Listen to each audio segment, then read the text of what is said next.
All right, guys. Apparently, we've got one person back with me. Hi, Becky. Hope you can hear me.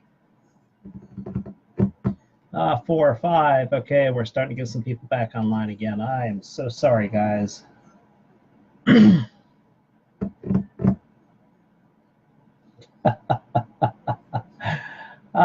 corgis are ready. All right, make sure Zippy gives me a high five on this one. I need all the support I can get.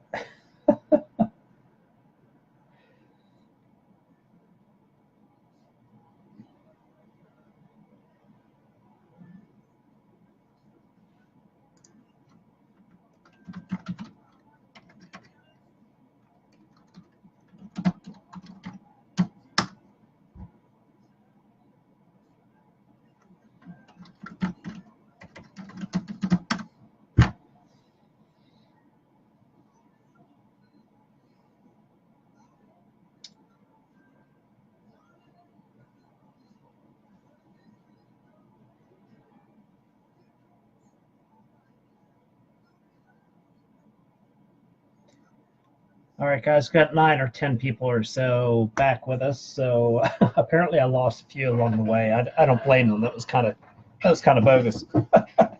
Like I said, on the learning curve. So in any case, let's go ahead and get started, and hopefully people will join in when they realize that I've left the previous live event and created yet another one. Like I said, hopefully I'll be able to figure this out for the presentation in 2 weeks from now, where I'll be able to toggle back and forth between live view and camera view. But I see you guys coming in and commenting, and I appreciate your attendance here. We got 10 people here, so we'll go ahead and get started. Like I said, there is a huge lag between when I change slides and when it actually happens on Facebook. So I'm doing things on one computer and watching on another, which makes things interesting, to say the least.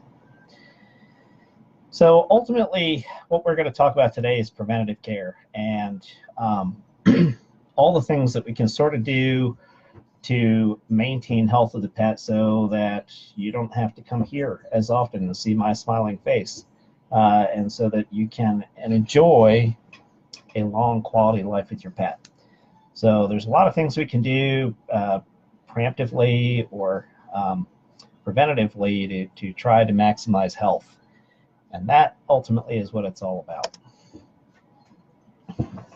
So there's a number of different topics that we're going to talk about tonight.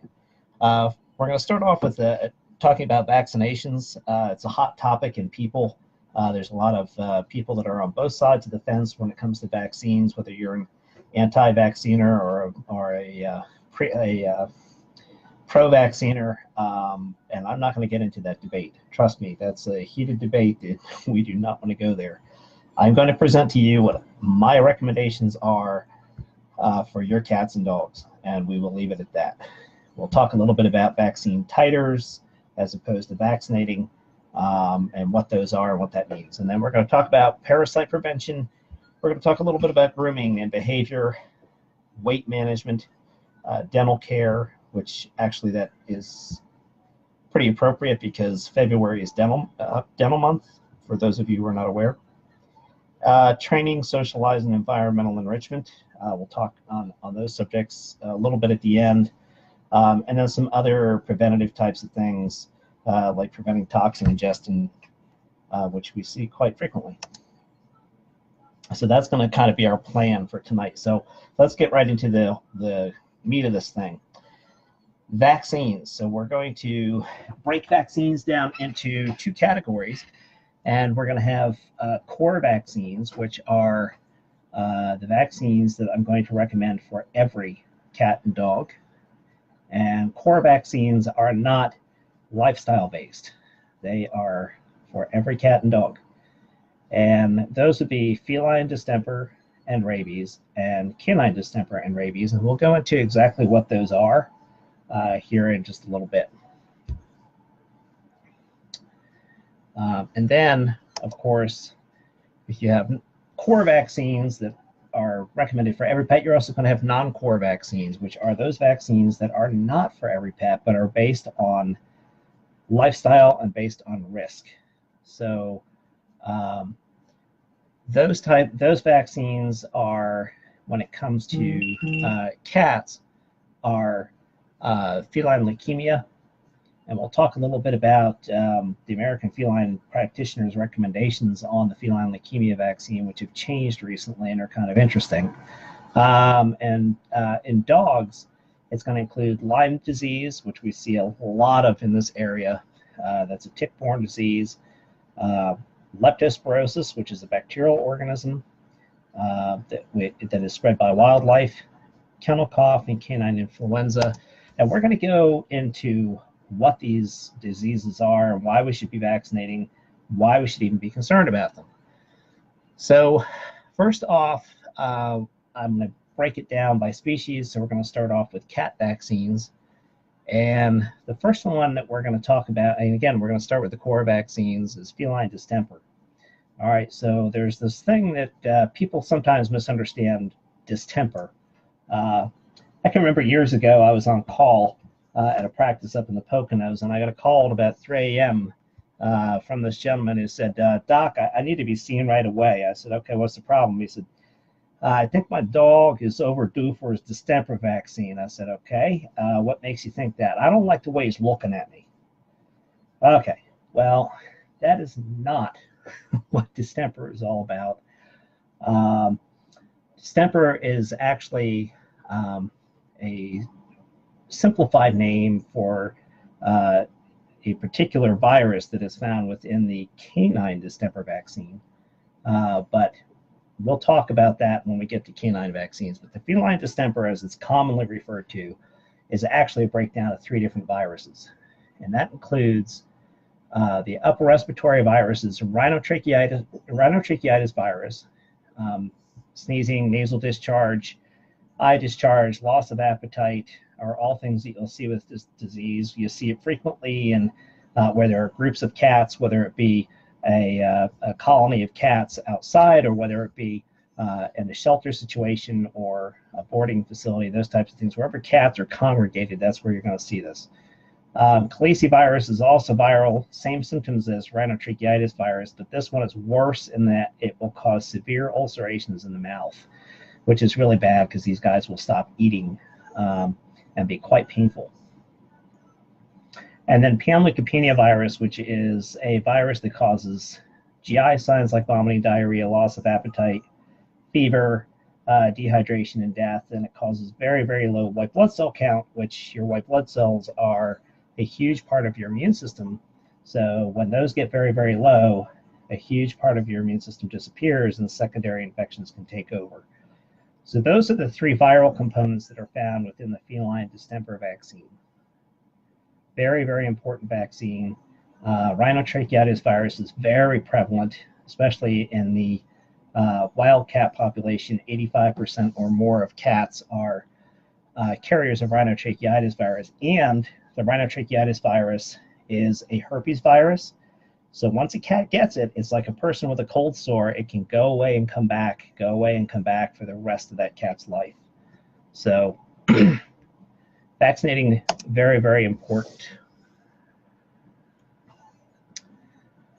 All right, then we're going to move on to canine distemper. So, and again, there's going to be a lag here before the slide actually changes for you guys, so I apologize for that. Distemper virus in dogs can affect the respiratory tract, the intestinal tract, and the nervous system. And you can see signs of fever, nasal discharge, eye discharge, coughing, vomiting, diarrhea, seizures, paralysis. So this is bad news. Distemper virus is bad news. Fortunately, we don't see it that much anymore because our vaccine protocols have been very, very effective. So the other 3 components of the distemper vaccine are hepatitis virus, which, just like in people, the virus affects the liver. So you may see fever, thirst, vomiting, bleeding, also very, very bad news. And then parvovirus. This one is a big one, guys. Parvo. Okay, we see this a lot. I went to vet school at Kansas State University, and whether you guys know it or not, Kansas is the puppy mill capital of the world. I'm not proud to say that, but it is. We saw parvo cases like you would not believe. We had a whole ward at K-State dedicated just to parvo. So this is bad news. Severe vomiting, bloody diarrhea, dehydration, potentially death. We did have puppies die in our parvo ward. This is an ugly disease, and fortunately it's very preventable. So vaccinating is very important.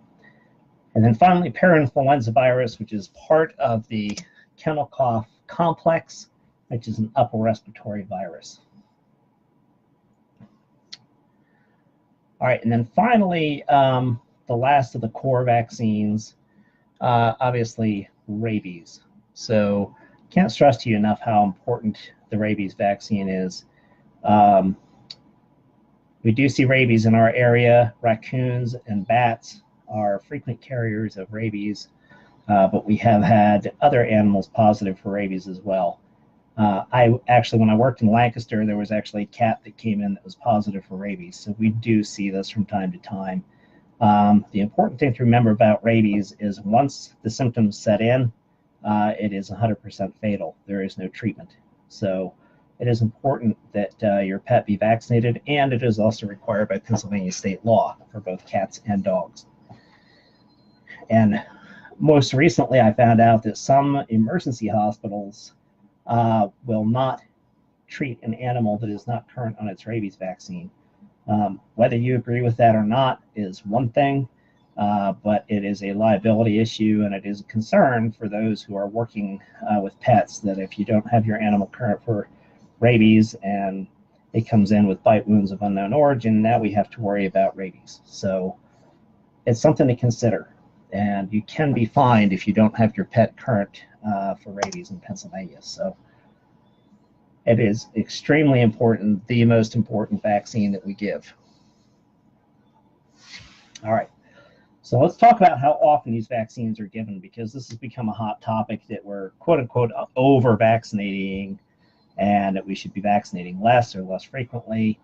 So we can touch on that topic a bit. So feline and canine distemper, as puppies and kittens, when they come in, this vaccine is started around 8 weeks of age. It's given every 3 to 4 weeks until 16 weeks of age.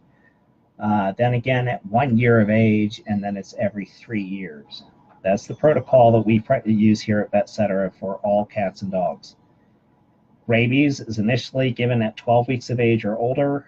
That is a 1 year vaccine, and then after that is a 3 year vaccine. The frequency of that vaccine is dedicated by state law, not by me, not by my protocol.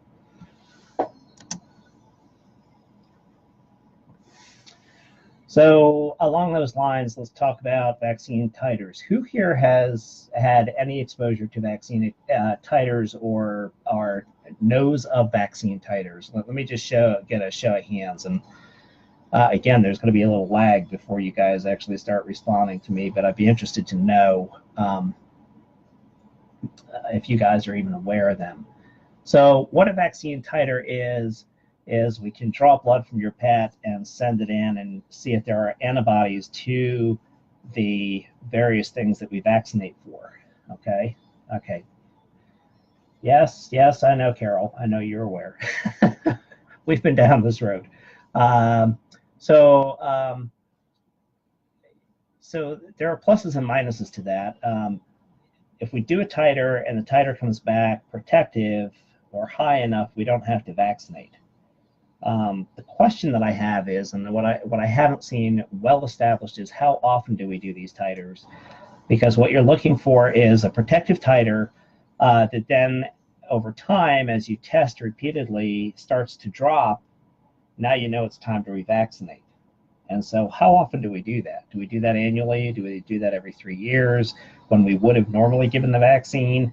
That's what most people do. But if we wait 3 years and it drops sometime in the interim, then we have to be concerned about loss of protection. So there's that factor. The other factor is it's more costly to draw blood and submit it to the lab for titers than it is to vaccinate. So there's a cost difference. And the other factor you got to look at is not every pet's going to be real happy about having their blood drawn. So is it really less stress on the animal to draw blood and submit titers than it is to do the vaccine. So this is food for thought. But again, the benefit of titers is we send it in, and as long as it comes back protective, we can forego vaccines at least that year and possibly for up to 3 years, at which point we would retest. So less vaccines going into your pet. That's the ultimate benefit of that. So you guys can let me know at the end if you have any questions about that. And if you have questions about pricing, I honestly don't know off the top of my head. I'd have to look in our system, which is not going to be very easy while I'm doing this. So I don't know what exactly those figures are. So, and again, the real question becomes, how often do we run them? Ideally, in an ideal world, we do it annually. But cost becomes a factor, obviously, and I understand that.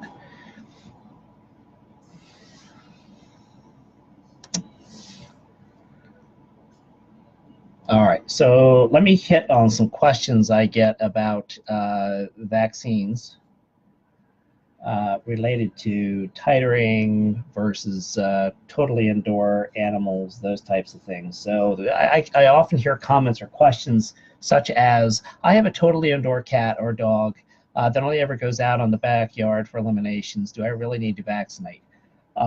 So here's the deal. Rabies is law, period. I can't change that. I can't tell you to disobey the law, okay? You are required to get a rabies vaccine for your cat or dog. The other question that it comes up, or the concern that I see, is will you ever need to board your pet or hospitalize them for an illness? These are both environments where your pet is at higher risk. And so let's say you have a death in the family, you suddenly find out, oh my gosh, I may have to run out of town and I can't find a pet sitter, and now my pet has to go into the kennel and they're not current on their vaccines. Well, first of all, most kennels are probably not going to let you board there with a pet that's not current. And number two, your pet is not protected and is at risk. So consider that. Is there ever a chance your pet will get outside? I'm just gonna laugh at this because I'm gonna share with you a story. This is when I lived up in the Poconos. I was sitting in the living room watching TV one night, and we had French doors that led to the outside from our living room. And I looked outside, and there was a tabby cat out there, and I called my wife over and I said, honey, you're not gonna believe this. There's a cat outside that looks just like ours. It's unbelievable. It's uncanny how much this cat looks like ours. Well, guess what? It was ours. She had managed to get out. So never say never. If my cat can get out, yours can too. You have guests over the house, they let the cat out, or inadvertently the door gets left open. So things happen. Trust me, I see it every day in practice. So be cognizant of that. Do you ever take your dog to a dog park or to a place where they might encounter other dogs? These are you can take your dog now to Lowe's or to Home Depot or those types of places, or to the pet store. And I think it's fantastic that our dogs can join us and be part of our everyday lives, but that you have to consider the added risk. And so if you're going to forego vaccines, consider the risk that you're putting your dog at by exposing them to these types of environments. So I'm not a huge fan of dog parks. I will tell you that up front. Do you think that all the dogs there are vaccinated and on appropriate prevention? I doubt it. And are you assured that everybody there knows how to handle their own pet? I doubt it. Anyway, I digress. So these are all things to consider. Some of the viruses in these vaccines protect against can live in the environment for a long, long time. So just because your dog doesn't necessarily have to go nose to nose with another dog in Lowe's to be exposed to something like parvovirus, which can hang around for a long, long time if it happens to be there. So bear that in mind as well. It's not always direct contact that you have to worry about in these situations.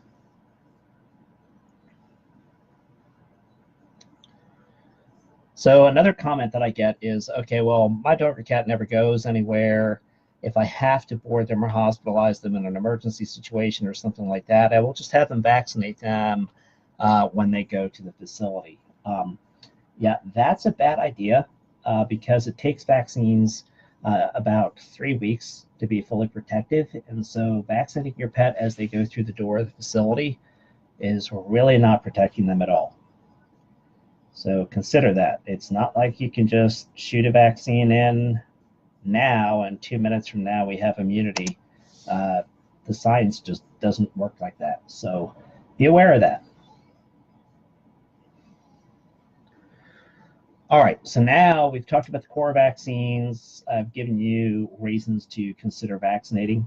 I've talked to you about titers as an alternative to vaccinating. And so now we're going to talk about the non-core vaccines. And again, we're going to start off with our feline friends, leukemia virus. This is can be spread from cat to cat through sharing water bowls, food bowls, litter boxes, mutual grooming, those types of things. The virus can cause cancer, like leukemia. It can cause anemia, can suppress the immune system. This is bad news, this virus. So other secondary infections are concerned. This seems to be a virus of younger cats, and they seem to be the most susceptible. So it's recommended for any cat that goes outside at all, any cat that lives in a household with a feline leukemia positive cat, living in a house where new cats are introduced frequently. And the interesting point for the American Association of Feline Practitioners is that they recommend all kittens be vaccinated against leukemia. So they get the kitten series and then get it at 1 year, and then it's optional after that. That's their recommendation. That way, those younger cats, that younger population is protected should they get outside or should a new cat come into the house that's positive. And then after that 1 year mark, they're less susceptible. So we have to worry less about the vaccine. So that's their take on it. I haven't quite jumped on that bandwagon, but that's certainly something that I may be considering in the future as a recommendation. So that's pretty much it for the non-core vaccines for our feline friends. So now we're going to jump back over to our canine friends, and we're going to talk about the non-core vaccines for dogs. First up, Lyme disease. So I bet you I could ask for a show of hands of people that are Lyme positive or have been infected with Lyme, or people who know people who have been infected with Lyme, or people who know pets who have been infected with Lyme. And probably almost everybody in here right now would say, yeah, that's me. So it's extremely prevalent in this area, and you need to be very, very careful with this disease. So signs include fever, lethargy, joint pain, limping. It's often a shifting leg lameness. So basically you wake up one morning and say, oh my gosh, my dog is limping on its right hind leg. And then the next morning you wake up and say, now it looks like he's limping on his left front leg. That's very odd. That's pretty typical with Lyme disease. Pennsylvania is the Lyme disease capital of the world. Yay for us, right? And I would tell you that any dog that has a risk of tick exposure should be vaccinated. My dog is. So I put on this slide a picture of the deer tick, and up at the top you're going to see the for scale, that's a dime, the edge of a dime, and what the adult female, the adult male, the nymph, and the larval stages of that tick look like. I often hear, oh, well, I search my dog for ticks every time they come in, or my cat for ticks every time they come in. I tell you what, your eyes are better than mine by a long shot if you can find ticks that size accurately 100% of the time on your cat or dog. So you need to be very, very careful with this disease, and do not make assumptions about how good you are with your tick finding skills, and don't depend on that as a means of protection. So consider the Lyme vaccine. It's initially a series of 2 vaccines given about 3 weeks apart, and then it's given annually. And then to really get good tick control or a good Lyme protection, you need not only the Lyme vaccine, but good tick control as well. It's any good protective program should be multi-layered. And so good tick control and vaccinating for Lyme disease is very, very important. All right, next up on our canine list is leptospirosis. How many of you guys are familiar with leptospirosis? All right. You can actually give me a yay or a nay in the comments. Leptospirosis is a bacterial organism that is found in the urine of wildlife. It is found in the urine of raccoons, skunks, possums, and rodents, and it can live in damp soil or stagnant water for a very long time. So your dog contacts it by coming in contact with the water or the damp soil. They walk through the area, and then they start cleaning their feet. They lick their feet, and now they've been exposed. So this is it can be a very big deal because it causes kidney and liver damage. It can be fatal, and most importantly, it is contagious to people. So there was actually a veterinary technician in New Jersey that died from leptospirosis. It was a dog came in that was sick, and by the time they actually made a diagnosis of leptospirosis in the dog, the person was so sick that there was no turning things around. So this can be a very, very scary disease, and so it's something to consider vaccinating for if you have an at-risk dog. So the other thing is that a lot of the vaccines on the market now will reduce shedding of the organism in your dog's urine. So if your dog comes in contact with leptospirosis, it will reduce the amount of the leptospirosis that ends up in their urine, which ultimately ends up protecting you as well. So something to consider. It's initially 2 vaccines given about 3 weeks apart, and then annually.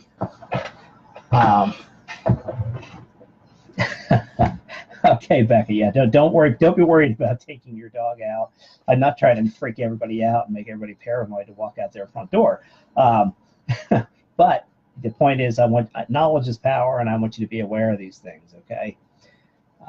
Now, I will be the first to say that this vaccine is associated with the most adverse events, acute allergic reaction. Of all the vaccines that I've talked about, it can happen with any of them. This is the one vaccine where I see it the most, and that's because of the fact that it's a bacterial organism and the way that this particular vaccine is manufactured. It has gotten much, much better over the years, but it's always one that I'm a little bit cautious with. So I really want you to know that your dog is an at-risk dog before I go inject it with leptospirosis, and it's a conversation you would need to have. All right, a couple more non-core vaccines in dogs before we finish up the vaccine section. Kennel cough. So most of you are familiar with this if you board your dogs, if you travel with your dogs, if your dogs go to doggy daycare, if your dogs go to dog parks. Again, you know my feelings on that. If your dog goes to competition events, anywhere there is a large gathering of dogs. So think about it.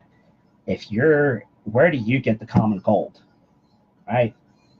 You go to church, you go to the grocery store, anywhere there's a large group of people are coughing and hacking all over each other, that's where you pick up this kind of stuff. It's the same type of thing with kennel cough in dogs.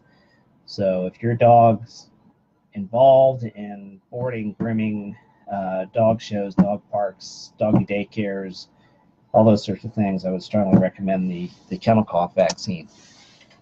And then related to that is the canine influenza vaccine. There is a canine flu. There are actually 2 strains of the canine flu. Our vaccine is what we call a bivalent, meaning we cover both strains of that virus. Highly, highly contagious. And basically what I tell people is if your dog is at risk for kennel cough, they're potentially at risk for canine influenza as well. So here's another interesting tidbit. Humans tend to get the flu more in the fall and winter time. Why is that? Because we do more indoor activities, which forces more people together. Well, if you think about it, our canine counterparts, when are they at the kennel most frequently? When people are away on summer vacation, right? So summertime is when we see the most canine influenzas. So just an interesting little tidbit there. So it can be a much more severe disease, coughing, sneezing, discharge from the nose, fever, lethargy. You can get secondary pneumonias. And the thing about this is highly, highly, highly contagious. This particular virus has shut down veterinary practices, shelters, and boarding facilities for weeks. Because once they get it in there, it's tough to get it back out. So you need to be aware of this. It's highly contagious like the human flu. So initially, 2 vaccines given 3 to 4 weeks apart and then given annually. Hey, Vicky, thanks for joining us. Good to see you here. All right, so canine influenza, again, a non-core vaccine, but if your dog is at risk, based on what I've just told you here, certainly please have a discussion. Yeah, Kimberly, I'm sorry you missed cats. Cats were earlier, so I apologize for that. But I will post the video to Facebook, and you can watch that later. So you won't miss out. You can catch up. All right, so that basically covers vaccines at this point. We're going to go over some final notes on vaccinations.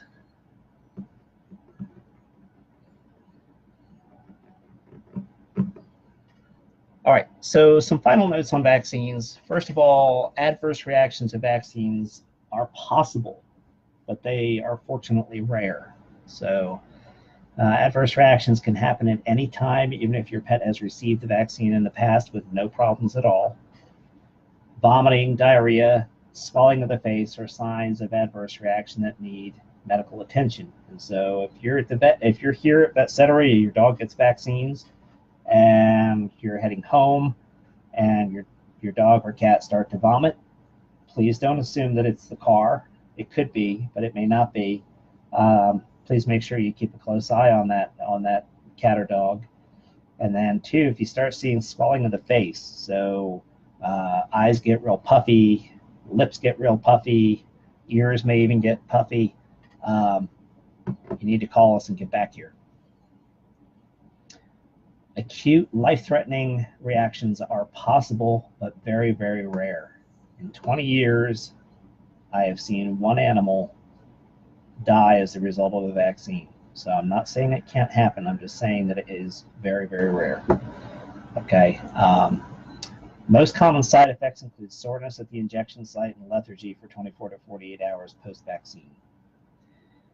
One thing that you'll find here is I try like crazy not to give a whole lot of vaccines at one time. There's very good data out there to suggest that the more vaccines that you give at one time, the higher the risk of adverse event.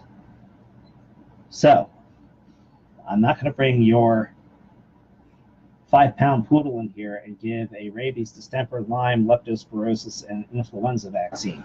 I think that would be a very, very bad idea. But the way we do it here is I like to try to keep my vaccines to 2 or less at one visit, and then have you come back for what we call a tech time. So you don't pay an office visit that day, you just pay for the vaccine. This is not a money-making proposition. This is not a way for me to get you in the door more frequently. It is truly supported by the fact that if we spread our vaccines out, we are less likely to see an adverse event. So that's the reasoning behind that. You're thinking, oh my gosh, I got to drive all the way back out to Vetcetera again. Yeah, it's a pain in the neck, but ultimately it is what's in your pet's best interest. All right, so we're going to close out the vaccine section. Again, this video is going to be posted to Facebook after the fact, so if you miss something, you can always catch up. So let's talk a little bit about parasite control. And I'm going to start off with heartworm prevention. Okay. So heartworm prevention is probably underutilized and underemphasized. And I want to give you some good information on why you might want to consider using heartworm prevention in both cats and dogs. Yes, I said cats too. So here's some food for thought.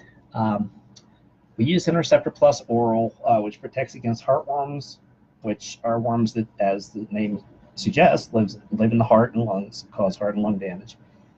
It also prevents the intestinal parasites, roundworms, hookworms, whipworms, and tapeworms. So The reason that would be important to you is that roundworms and hookworms in particular are contagious to people as well. So, and actually tapeworms are technically. So it protects you as well as your pet. But we're going to focus on heartworms here for a bit. Heartworms are spread by mosquitoes from one host, a dog or a fox with heartworm, and yes, the fox in our area have been documented with heartworm, to another dog, cat, or fox. And we know that mosquitoes can travel for up to a mile. So if you're within a mile of a fox or a dog that's carrying heartworm, your pets are at risk. Heartworms cause heart and lung damage and can be fatal to both dogs and cats. Treatment is very, very expensive and carries risk. We essentially use an arsenic derivative to treat heartworm disease, and heartworm disease, unfortunately, is not treatable in the cat. So some other things to consider are that many dogs were moved out of the Gulf areas where heartworm is the most prevalent during hurricanes. And those dogs were moved to rescues all over the United States. And most of those rescues are making efforts to test those dogs, but I can tell you that heartworm has been spread in that effort to help those animals. So an unfortunate side effect of trying to help those animals is the spread of heartworm disease. Again, the fox population in our area can carry heartworm disease. It's easily prevented with monthly heartworm prevention. Cats can take a monthly oral medication like dogs, but often a topical. For example, Revolution is much easier for cats. Cats are not small dogs. They cannot be treated as small dogs. And often giving oral medications to cats is, well, I'll just say a challenge. And yes, totally indoor cats have been documented with heartworm disease. So some food for thought.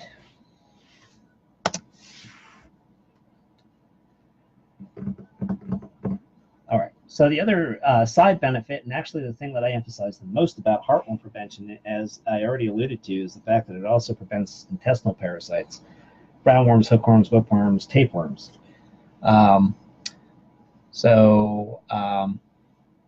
Heavy parasite loads can cause diarrhea and even blood loss in dogs, especially when it comes to hookworms.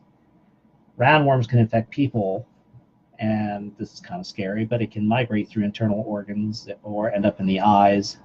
You can get organ damage, you can get permanent eye damage, possibly blindness.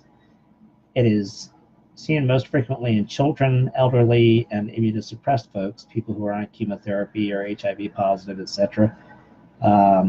And it tends to be seen more frequently in inner city areas, probably because dogs are walked in parks there, and that's where people spend a lot of time, and cats are using sandboxes at the park as litter boxes, and kids are playing there, and those sorts of scenarios. So this can be a big deal. And then hookworms can infect people. They live in the soil, and they can penetrate the soles of your feet, causing skin problems like cutaneous larval migrans, where the worms actually crawl through your skin. Am I grossing anybody out yet? Anybody want to get some heartworm prevention? I hope everybody had dinner a while ago and isn't sitting here eating during this.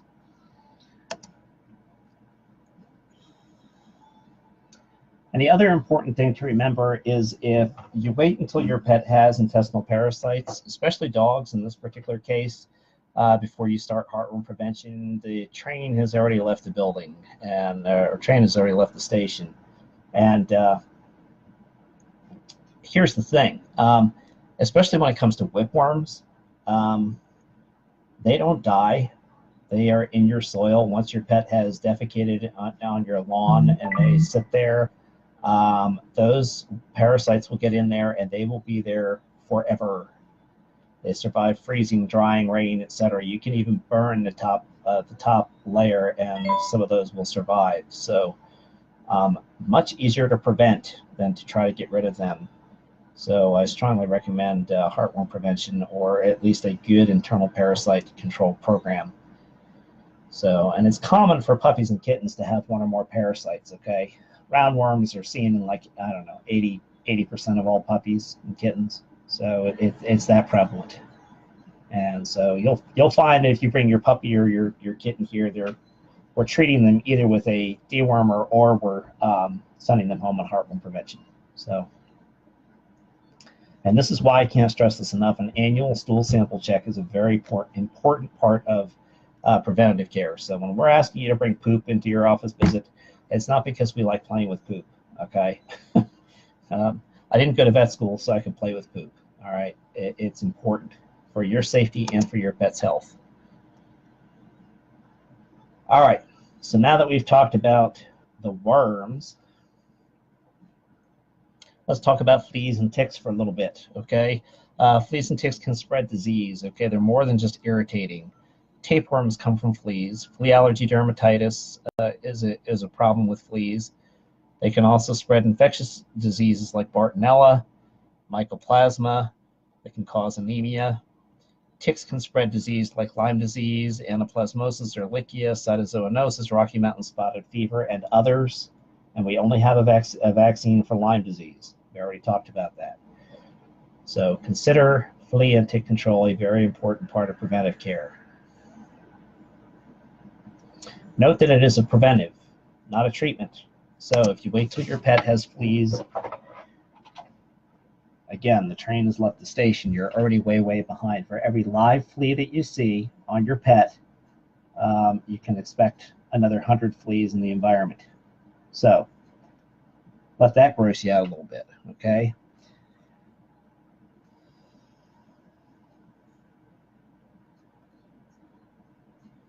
All right, so enough on flea and tick control. There's lots of different ways, methods of flea and tick control, be it topical or oral medications. We'd be glad to discuss those with you and help you decide which of those might be right for you. All right, preventive. Thanks, Vicky, for the visual. I appreciate that. The poop emoji just popped up.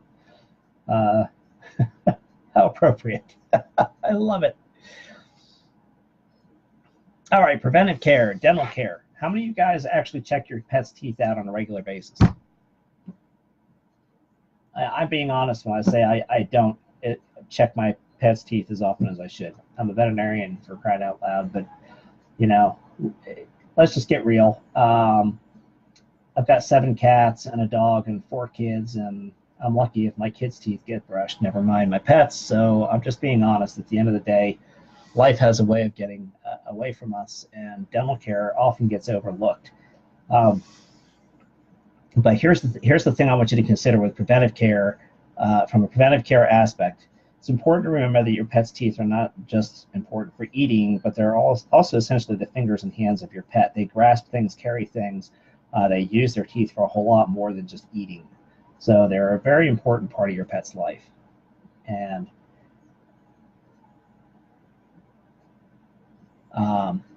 good dental hygiene is associated with good overall health and longevity. Conversely, poor dental health is associated with other health issues. Periodontal disease has been known to cause bacteria release into the blood, which can ultimately damage the heart, lungs, and kidneys. So it can actually shorten the pet's life, and this is true of people as well. So dental care is an extremely important part of overall wellness. Good dental care consists of at-home care and professional dental care, just like in people.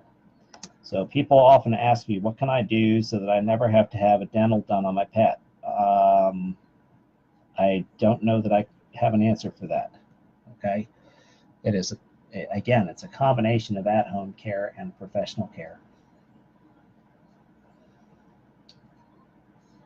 All right, so with dental care, at-home care. So some of you have heard of the CET products. They're a line of chews and treats and toothpaste and toothbrushes.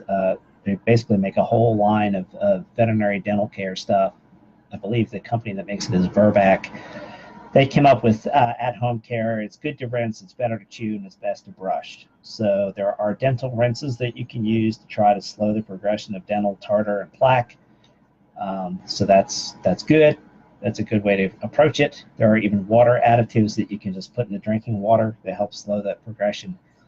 It's better to chew, and CET makes a medicated chew that you're like a rawhide type of thing, and they even have ones for cats. And yes, I know not every cat is going to eat them. But the chews help spread the cleaning enzyme over the teeth. So if you don't want to have to brush your pet's teeth, but ultimately and ideally, it's best to brush. And again, you don't want to use human toothpaste because that contains fluoride. Pet toothpaste is an enzyme-based cleaning, so you don't want to use fluoride.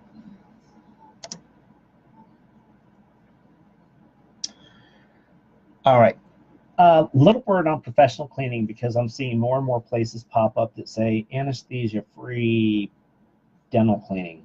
I've seen them at pet expos, et cetera, et cetera. I take issue with this a bit. I want you to think about your last visit to the dentist and them using maybe the ultrasonic cleaner or the scaler as they picked underneath your gum line. How good did that feel? Was that pretty awesome for you? Because I know it was for me. How many pets are going to let you adequately clean under the gum line, which is where the majority of our severe problems take place, while they are awake? I would argue 99% will not. So a good professional dental cleaning does require general anesthesia. All right. And it's best to have it done when the plaque and the tartar are mild. Waiting until there's heavy plaque or tartar presents increased risk of periodontal disease and tooth loss. So if I get a sewer mouth show up, teeth are wobbling and they're black and gray from all the tartar and plaque that's on there, yeah, that's a bad case. That's going to be an animal that loses a bunch of teeth, and we don't want that. So best to have this done on a semi-regular basis when things are mild, to say the least. And frequency varies. Certain breeds are predisposed to plaque and tartar formation, and there's variation within the breed as well. And it depends on the level of home care. So in cats, Siamese cats are horrible for dental problems, as are Persians. There are certain other breeds that are horrible. In dogs, poodles, awful teeth in poodles. So there's certain breed variation that will dictate the frequency with which your pet needs dental cleaning. Lisa, yes, dental wipes are okay as well. Same principle. You're taking the enzyme and you're wiping it on the teeth, whether it's via brush or wipe or whatever you want to use. So, all right. Again, guys, I'm going to have time for questions at the end, and I'll try to revisit these questions that you're posting here. So if I miss somebody, I'll come back to it. So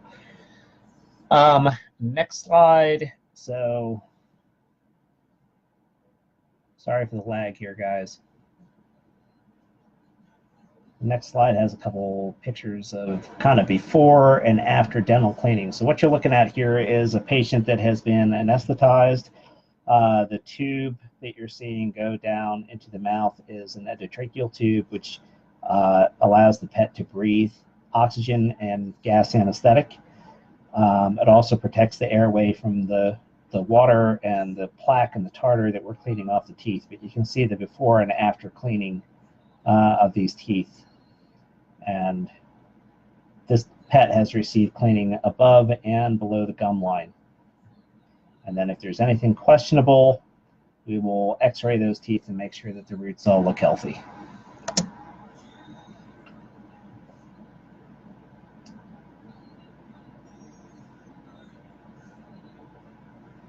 All right, so moving on from dental care, preventive care also requires good weight management.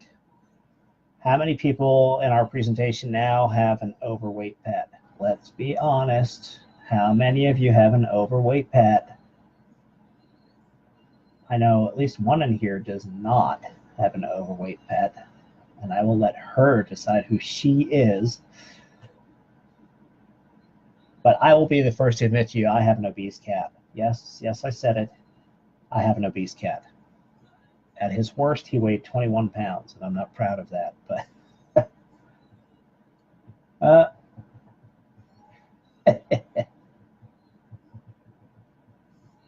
all right. Well, no, that would not be your corgis. I disagree. I respectfully disagree. Good for you, Marcy. All right. No, Vicky, 18 pounds. Yeah. Yeah, I think I have mine down to 19. I'm so proud. All right. So weight management, essential to good health. Lean pets can live an average of 1.5 to 2 years longer than overweight pets. Obesity predisposes to many other problems like arthritis, diabetes, heart disease, etc. Do not free feed your pet. I'm just going to say it. Don't free feed.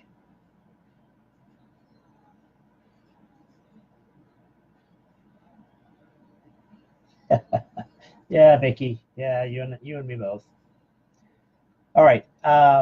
Spayed and neutered pets are more likely to gain weight. You will find that if you have your pet spayed or neutered here, at the end of the instructions, it talks about the fact that your pet is now going to be more predisposed to weight gain. And so you are in control of the feeding cup. You are in control of measuring things. So you're the only one to blame if your pet's overweight. Activity level plays an important role. Certain animals are couch potatoes and others are just super, super energetic. I have a lab who is pushing 6 years old and she does not act like she's 6 years old. Okay. And I have people look at her and say, oh, she's so skinny. No, that's because you don't know what a normal lab looks like, because 90% of all the labs on the planet are grotesquely overweight. So I am proud that my dog is of good body condition. Okay, and we work hard to maintain that. So just remember, if your pet is overweight, it is most likely your fault. Okay, unless there is an underlying problem like a thyroid problem or something like that, you are in control of that. Okay. 31-pound cat. Oh my. Yikes.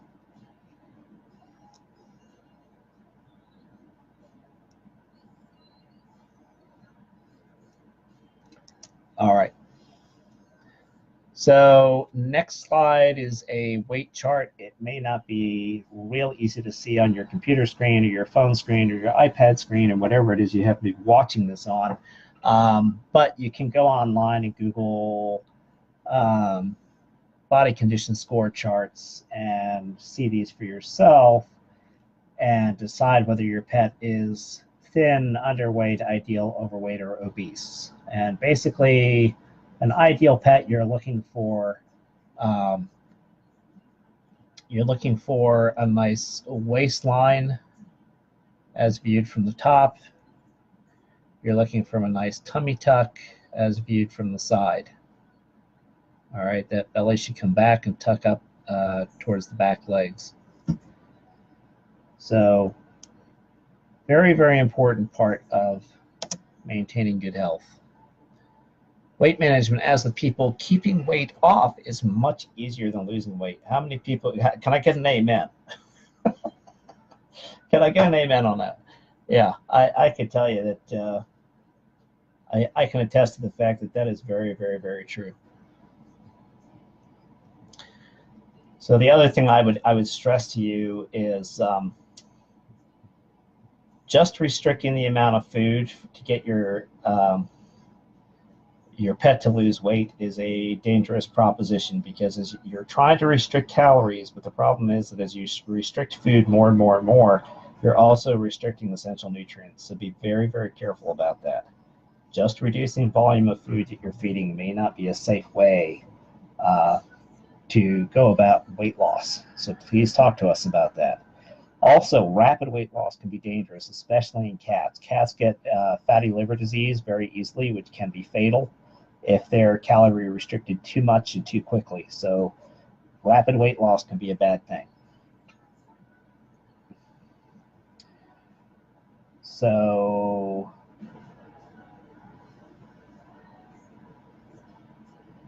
all right.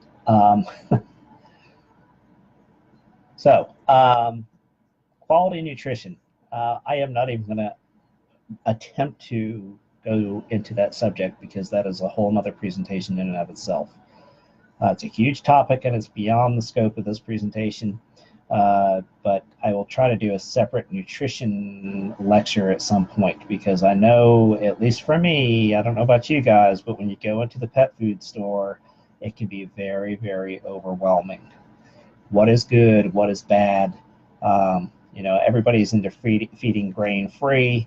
That's the new fad right now. There was just recently a study out of UC Davis that showed a population of dogs that got dilated cardiomyopathy because they were fed grain-free diet. And when they were taken off the grain-free diet, their heart disease went away and got better. Now, does that mean we should stop feeding grain-free? The answer to that is I don't know, except that I think we need to step back and reevaluate things. And I think that we need to be very careful about dieting trends that seem to trickle down from the human industry into the veterinary industry.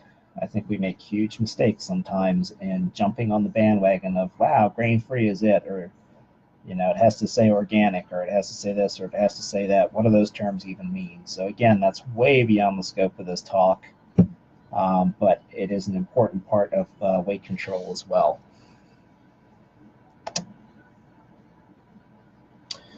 All right, exercise. All right, everybody want to get up and do jumping jacks and try to wake up right now? No. I'm not an active person. Let's not do that. Exercise varies based on species, breed, environment, and level of fitness. Okay, so cats are a special case. You need to be, I should say, creative. Laser pointers, toys on a string, toy mice, etc. You must be creative with these guys, all right? Willing to try multiple toys. Some cats just don't. I mean, they just don't. My overweight cat just doesn't. And that's part of the reason he's overweight. I have yet to find any toy, either active or reactive, that he will play with. So work with the prey drive in cats and try to encourage prey behavior. Brachycephalic smoosh-face breeds. How many smoosh-face breed owners out there? Cats, Persians, dogs, bulldogs, French bulldogs, pugs, Shih Tzus, any of those types of critters. Those guys cannot tolerate much exercise, especially in the heat. Those guys can't breathe right on a good day. And now you want them to exert themselves. And especially when it's hot out and it's humid out, this can be a disaster. So this is what I mean by your exercise varies based on species, breed, environment, and level of fitness. So I'm going to have an example of the smush-face breed versus a dolichocephalic breed or long-face breed, like a greyhound. There's a huge difference between these guys and how much exercise they can tolerate. Summer heat versus moderate temperatures. What is the ambient temperature like? What is the ambient humidity like? That will vary quite a bit and will influence the amount of exercise. Yeah, Marcy, I figured you'd like that one. Your kid's coming up. So, and two, what is the level of health of the dogs? Is it a young, healthy dog or cat on a new weight loss program, or what is their current status? Okay, I want you to think about January 2nd or 3rd at the gym.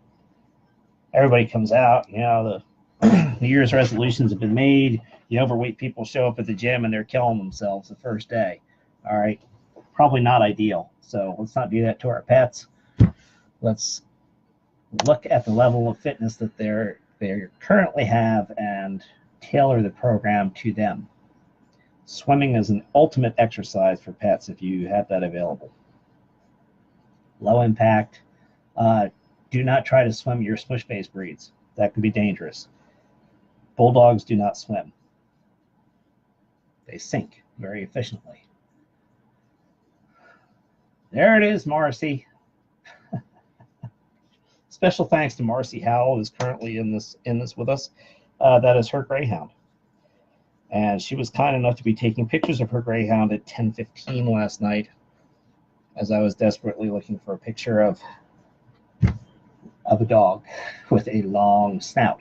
So, Smush face breeds like my Colby on the left there, my French Bulldog, are going to be much different than those found or used for a long-faced athletic breed like you're seeing on the right. You need to tailor the exercise to the pet. All right. The other thing that's important is in older dogs, exercise is extremely important, especially in those older arthritic dogs. We get into this vicious cycle of my joints hurt, so I don't move, but because I don't move, I lose muscle mass, which means less support for my joints, which means the next time I try to move, the more it hurts. And so it gets into this vicious cycle. You've got to maintain lean muscle mass to the best of the pet's ability, and that means they have to move. And that may mean low impact types of exercises. Walking, again, swimming is ideal, but be careful and tailor that exercise program to the pet. All right, training. Let's talk. I want to talk a little bit about training. Why is this an important part of preventive care? Well, I'll tell you what, if your dog happens to be off leash and sees a deer on the other side of the road and takes off after that deer, what is the likelihood that if you yell sit or down or stay, your dog is going to obey? So can you see where that might be a preventative type of a thing? Or if your dog picks up something that it shouldn't have and you say the words drop it or leave it, what is the likelihood your dog is going to obey? So training is also an important part of preventative care, and I think it's underutilized and underemphasized. And then socializing. Is your dog exposed to other dogs, and do you know how he or she will respond? This goes back to my dog park thing, and I hate to keep jumping on the soapbox. Do not assume all dogs will get along. I see that often in my waiting room. Even though dogs are on leashes, people come in and like, oh, our dogs want to see each other, until the growling and the biting starts. And then they realize, yeah, maybe putting them nose to nose is a bad idea. So be careful. All right, Carol, favorite topic, what training, I'm assuming, right? All right. So training is important. You know, I have a good friend of mine just started canine off-leash training in Lehigh Valley. And I don't always agree with being able to walk around with your dog off-leash because there are leash laws for a reason. But I agree with the premise that your dog, should it get off-leash or should it get out the door off-leash, should still be obeying you. So I still think there's great value in that.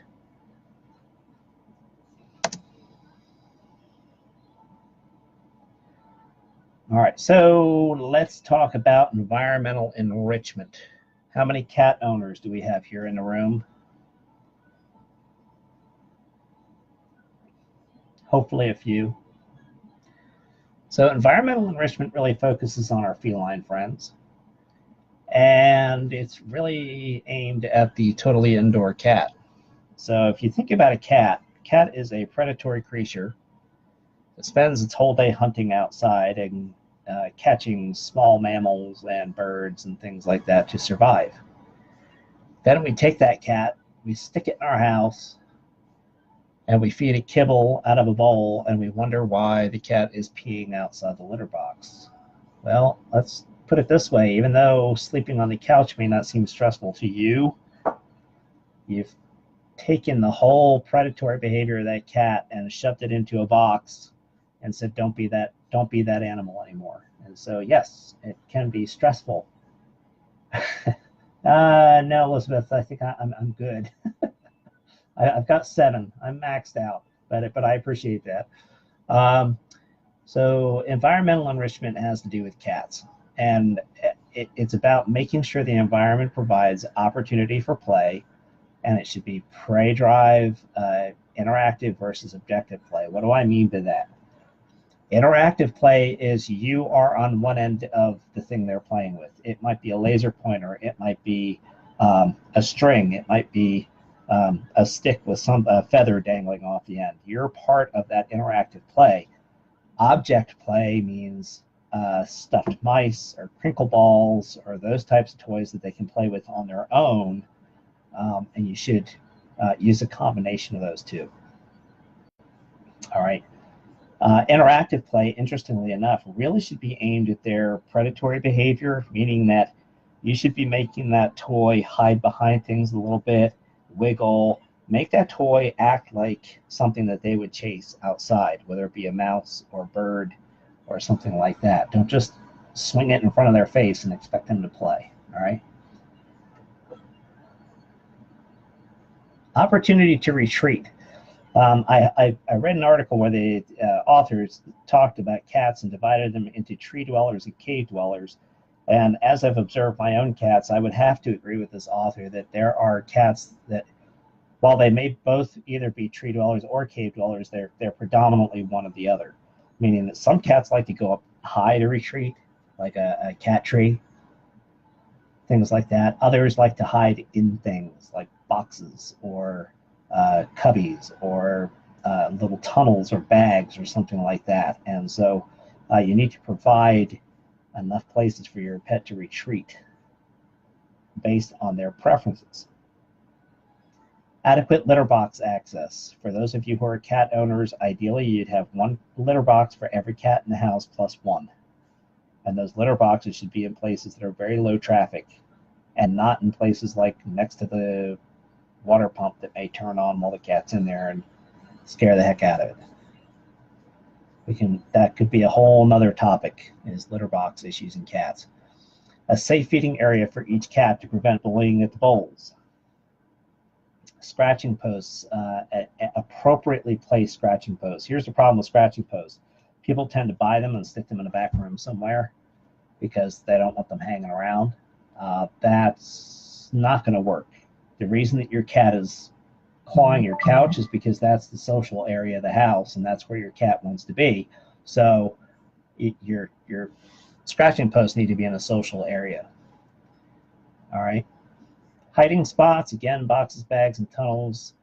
Feeding a portion of food around the house or in a puzzle feeder. This, again, emphasizes their prey drive. They have to search for their food. They have to hunt for it. So also a very good way for environmental enrichment in cats.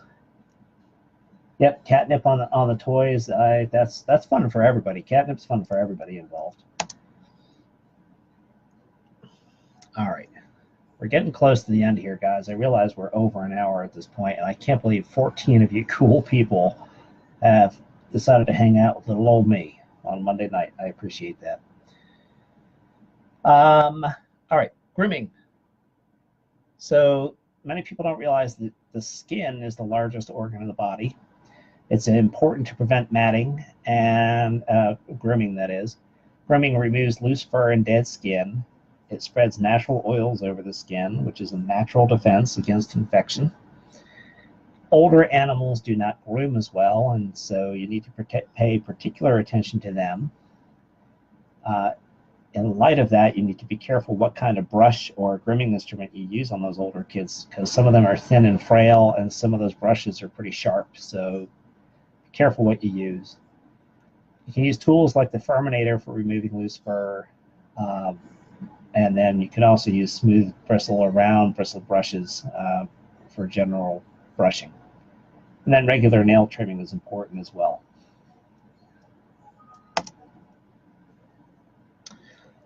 All right, guys. I did not go into toxin prevention. I'm going to touch on very, very briefly a couple things. Toxin exposure. Be very, very careful. Here's the thing. So things I see frequently in my hospital. Be careful where you take your medications relative to where your pets are. Be careful where you give your pets medication relative to where your other pets are, because those things can all lead to medication ingestion that you don't want. Be aware of what plants are toxic, and try not to have those around your house. Some other things. Use common sense. Do not have your pet out when you're using the lawnmower, the weed whacker, the chainsaw. You're setting yourself up for a disaster. And then finally, if you have, I've seen a ton of puppies in the last few weeks because Christmas time is a classic time for puppies to come through. Think about pet insurance, guys. Okay, I know it's kind of crazy. I'm not a salesman for pet insurance. I don't make anything off pet insurance. I don't ever want to be an insurance salesman, but think about that as a preventive as well. All right, it is time for questions. So I am watching the comments box. If you guys have questions, please enter them in the comments box. I am pretty much wrapped up now on the preventive care. If you have any comments, certainly I welcome those as well. So I have really enjoyed spending this time with you guys. I hope you found it informative. But go ahead and fire away with any comments and questions, and I will stay here until the room is empty.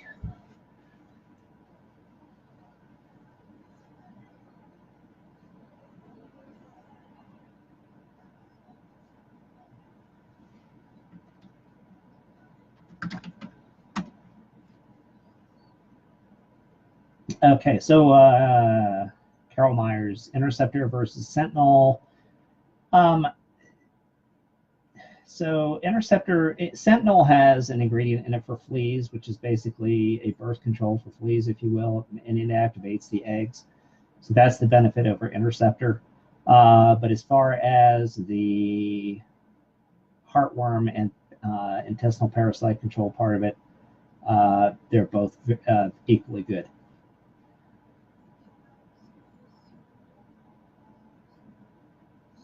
All right. Marcy, it was great having you. I understand you got to run. It's getting late. I appreciate you hanging out with me tonight. Looking forward to that. So, Becca, let's talk to you a little bit. You have a dog with pancreatitis. What's best that won't hurt her or make her condition worse? I really don't think any of the toothpaste products are probably going to hurt with regards to the pancreatitis. So I think you would be perfectly safe doing that. I'm not real worried about that. I probably would avoid the chews just to be on the safe side, but certainly the wipes, even the rinses or the water additives or brushing, I think you'd be safe with any of those. Oh, you're welcome, Janine. Thanks for joining us.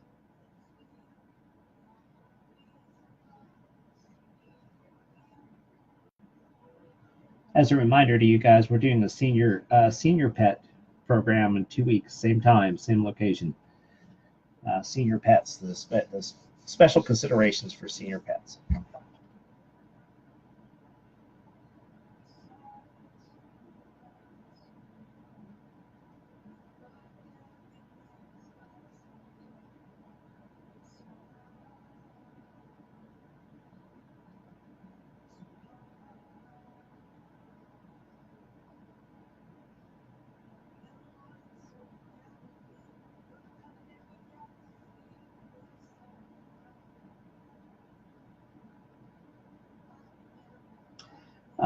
No, I don't think the sweater is affecting the dryness of the skin. I'm not worried about that. You may want to consider a fatty acid supplement, like an omega-3 fatty acid supplement orally. Will often help with the dry skin, but I don't think the sweater is making that worse. Oh, you're welcome, Jenny. Thanks for joining us. I appreciate that.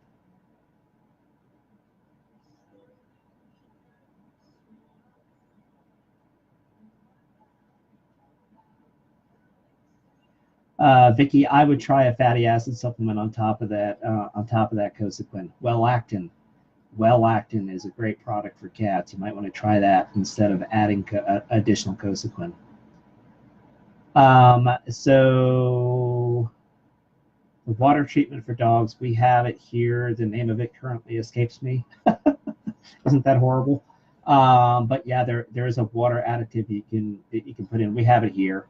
You just mix it up with the water per the directions on the bottle, and it's to slow the progression of dental disease.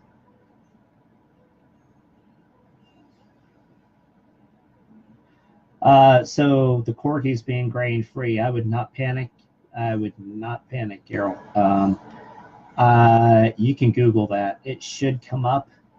In fact, there was a video all over Facebook about it. There have been posts on Facebook about it. My colleagues and I are yet undecided with what to do with that information, to be honest with you. It was a group of golden retrievers that had dilated cardiomyopathy as a result of eating grain-free diet. They were switched off the grain-free diet, and the cardiomyopathy resolved. So I think it's a very small study, and I think it's a little too early to draw conclusions. But if you Google that golden retriever cardiomyopathy grain-free, it should come up. Oh, thanks, Clint. Thanks for joining us. I appreciate it. Please, thank you very much. Spell that. Welactin is Welactin, just like it sounds. Welactin.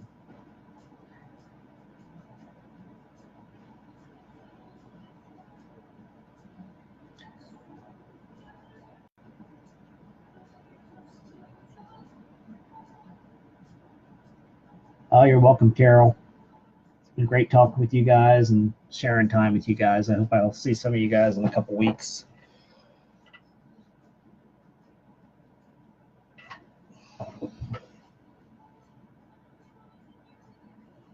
Tell Zippy I said hello. And the rest of the gang, too.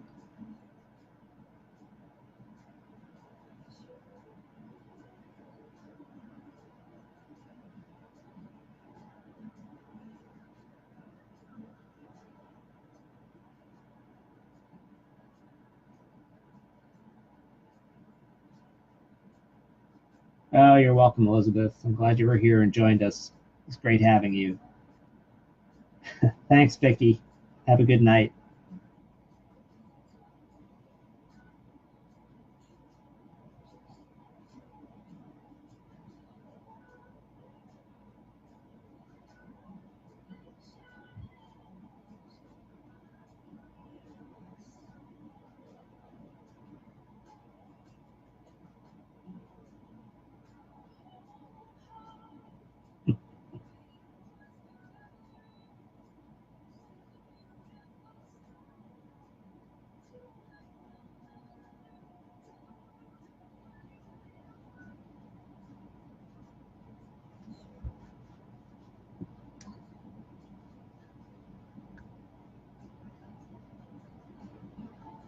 Thanks, Lisa.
Oh, I'll be here, Pam. I'm not going anywhere.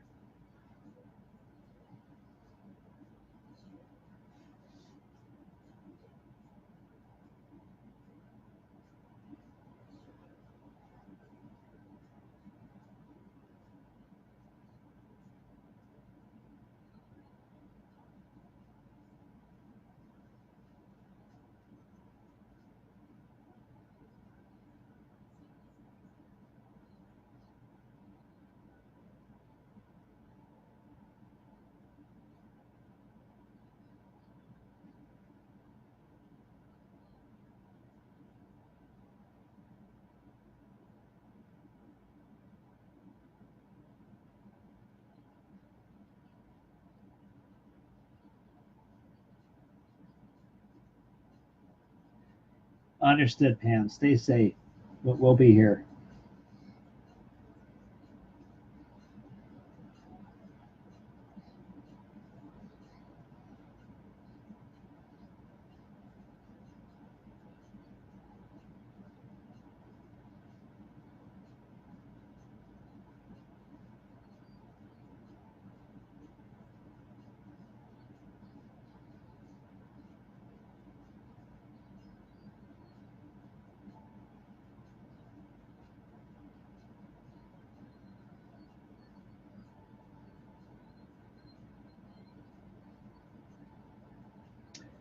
All right, guys. Well, if there's no questions, there's 3 of us left in here. I'm going to go ahead and sign off for the night. So you guys have a great night.